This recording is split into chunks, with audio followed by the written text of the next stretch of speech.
Beef Wellington makes a wonderful centerpiece for a special occasion meal.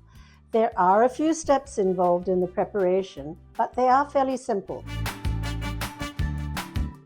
However, because the preparation involves several rounds of chilling, you will need to set aside a fair bit of time for the preparation.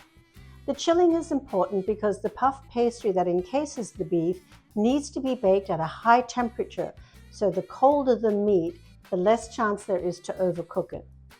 The first step is to sear the seasoned beef fillet until it's nicely browned on the cooktop. Then the beef is brushed with mustard and chilled for approximately 30 minutes.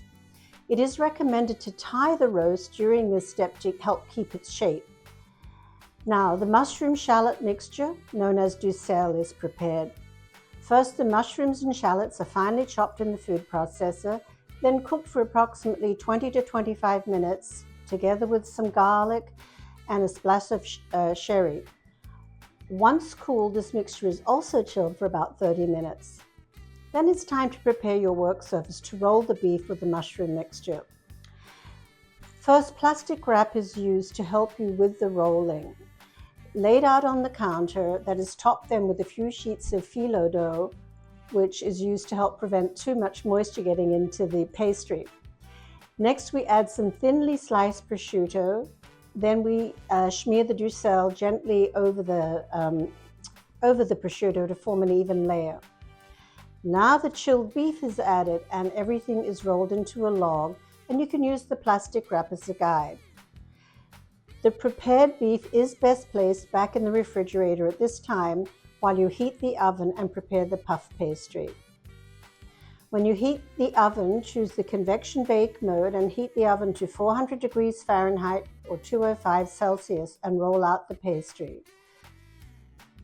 Once the beef is nicely rolled in the puff pastry, brush the pastry with beaten egg so it will have a nice glossy sheen.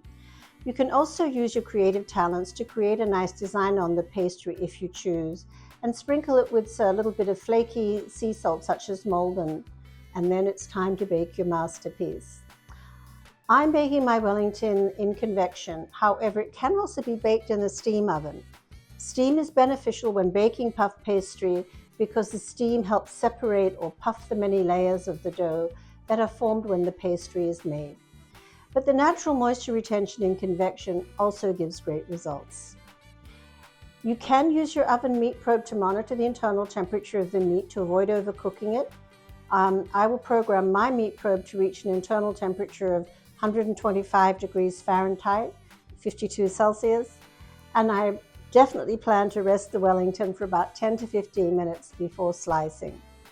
It's a labor of love, but the results are worth it. Hi, I'm Larissa, your convection enthusiast. Convection cooking can make you a better cook. Check out my videos and I think you'll find that you'll do really, really well. And please like and subscribe.